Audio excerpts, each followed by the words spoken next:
अमरोहा में आजकल एक शादी चर्चे बटोर रही है।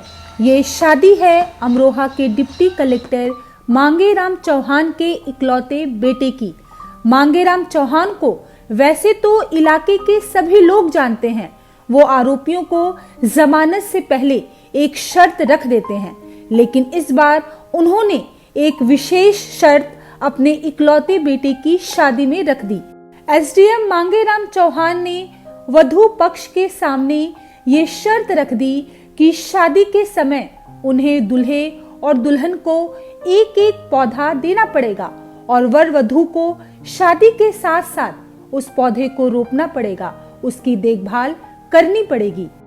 दरअसल मांगेराम जी ने इस बहाने न केवल दहेज प्रथा के खिलाफ एक संदेश देने की कोशिश की, बल्कि विवाह जैसे पवित्र अवसर के समय भी पर्यावरण को लेकर जागरूकता फैलाने का प्रयास किया।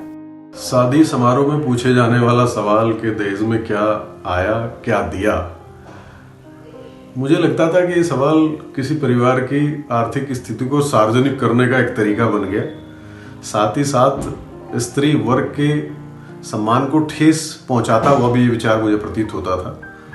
तो मैंने निर्णय लिया था कि किसी भी शादी समारोह में जाऊंगा तो उस विवाह के कुशलता पूर्वक संपन्न होने के बारे में बात करूंगा, रिश्तों के बारे में बात करूंगा, दहेज के लेन देन के बारे में कोई बात नहीं करूंगा। इस विचार को, इस शपथ को मैं निभाता चला आ रहा हूँ। मुझे अपने बेटे की शादी करने का अवसर मिला तो परिवार की सहमति और होने वाले रिश्तेदारों की सहमति से हमने निर्णय लिया कि हम दहेज रहित शादी करेंगे।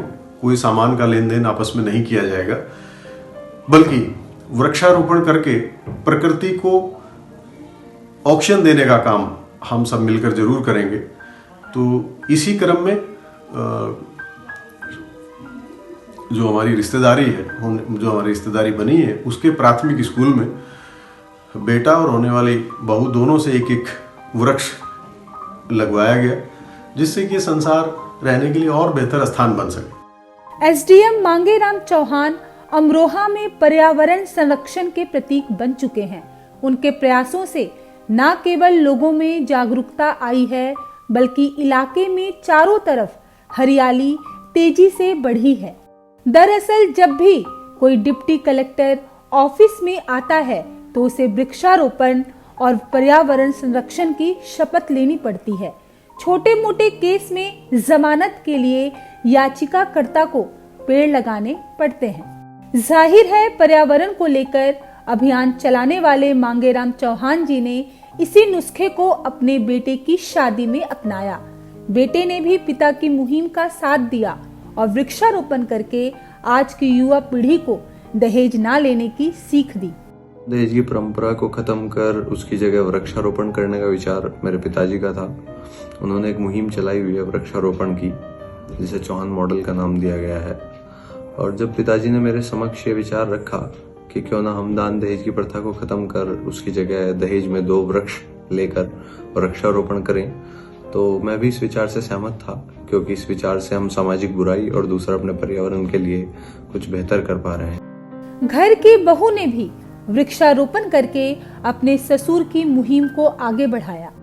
अपने ससुर जी के इस विचार से प्रभावित हूँ और उनका समर्थन भी करती हूँ कि उन्होंने दहेज के बजाय शादी के अवसर पर वृक्षारोपण कर समाज को एक बड़ा संदेश देने का काम किया है। इंसान ने प्रकृति से कितना खिलवाड़ किया है, उसका जीता जागता उदाहरण है कोरोना काल, जिसने इंसान को घर के अंदर रहने पर बेबस कर दिया है।